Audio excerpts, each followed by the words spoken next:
Psicoanálisis junguiano. Introducción. El psicoanálisis junguiano sostiene que todas las instancias psíquicas se hallan en estrecha relación unas con otras.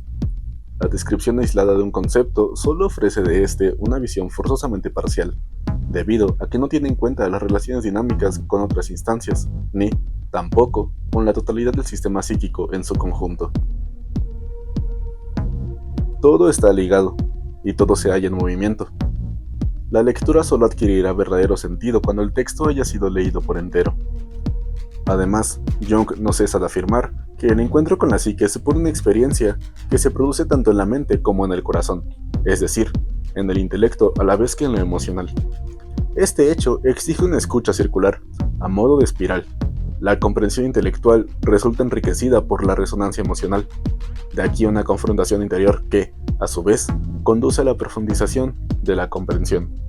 En esta obra, se ha optado por describir en primera instancia los lugares psíquicos, con el fin de poder definir cada uno de los términos que a ellos corresponden y plantear el principio de las relaciones dinámicas. Esto, en una segunda instancia, nos permite situar mejor la visión evolutiva que Jung posee del hombre, incluyendo la descripción de las diferentes etapas de la diferenciación entre el yo, el mundo interior y el mundo exterior. Capítulo 1. Biografía. Carl Gustav Jung nació en 1877, en Suiza. Era hijo de un pastor protestante. Al no tener sino una hermana 9 años menor que él, conoció una infancia más bien solitaria.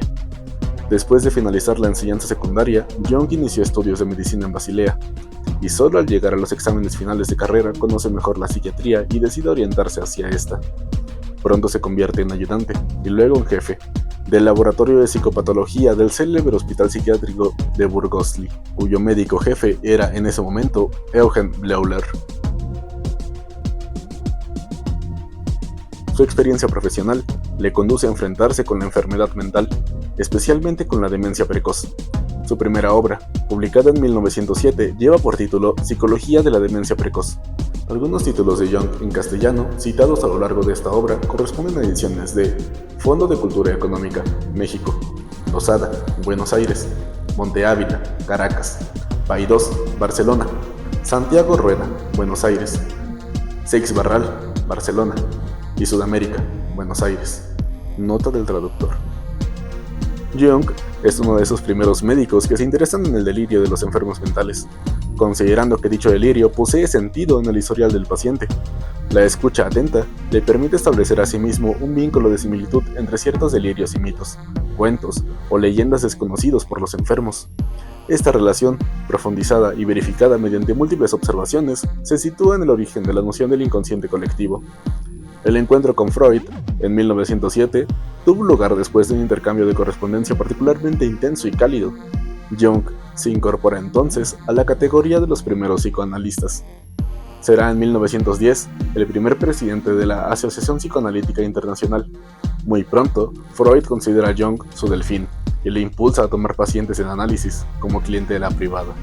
Sin embargo, Jung no se adscribe totalmente a la concepción freudiana. El desacuerdo se plantea en esencial en lo relativo a la universalidad del Edipo, la naturaleza estrictamente sexual de la libido y, también, a la atribución de los progresos de la humanidad al proceso de inhibición de las pulsiones sexuales. En 1912, en el transcurso de un ciclo de conferencias en Nueva York, se hizo explícito el conflicto entre ambos personajes, y la publicación de Metamorfosis y símbolo de la libido acabó precipitando la ruptura.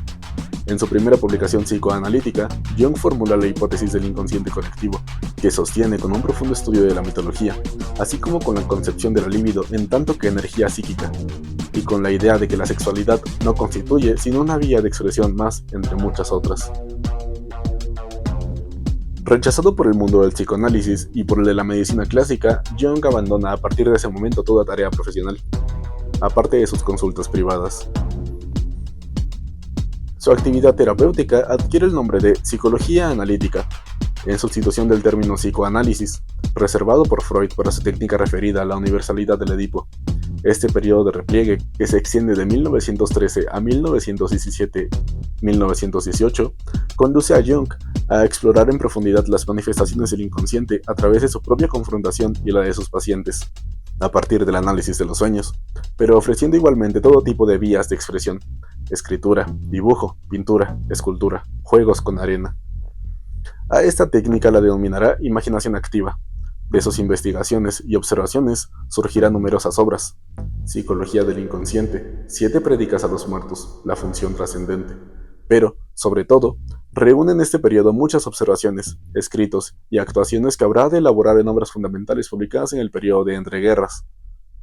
Tipos psicológicos: las relaciones entre el yo y el inconsciente, energética psíquica y esencia del sueño.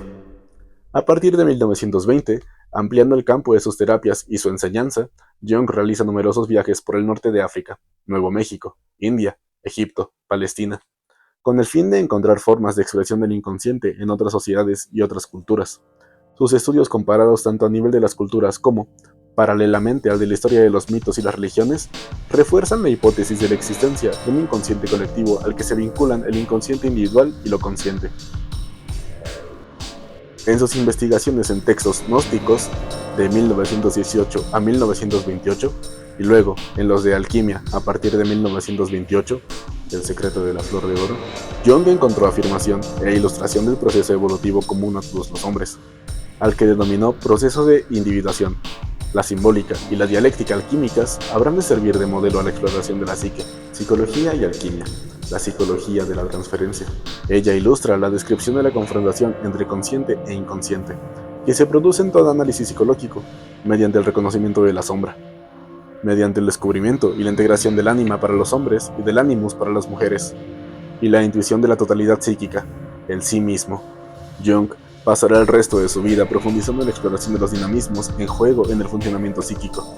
A causa de un infarto en 1944, Jung reduce sus actividades de profesor y se dedica a la publicación de numerosas obras que constituyen el conjunto de su trabajo dirigido a la comprensión de la vida psíquica. Psicología y educación. Aion, respuesta a Job. Las raíces de la conciencia. A lo largo de su vida, y a pesar de numerosas solicitudes al respecto, Jung se negó a dar a conocer sus ideas de forma simple y fácilmente accesible, por temor a traicionar la complejidad y la dialéctica inherentes al psiquismo. No obstante, como consecuencia de un sueño, acepta esta tarea y redacta el Ensayo de exploración del inconsciente, al que considera su testamento. De hecho, Jung se sume en su sueño eterno 10 días después de haber completado el manuscrito, el 6 de junio de 1961.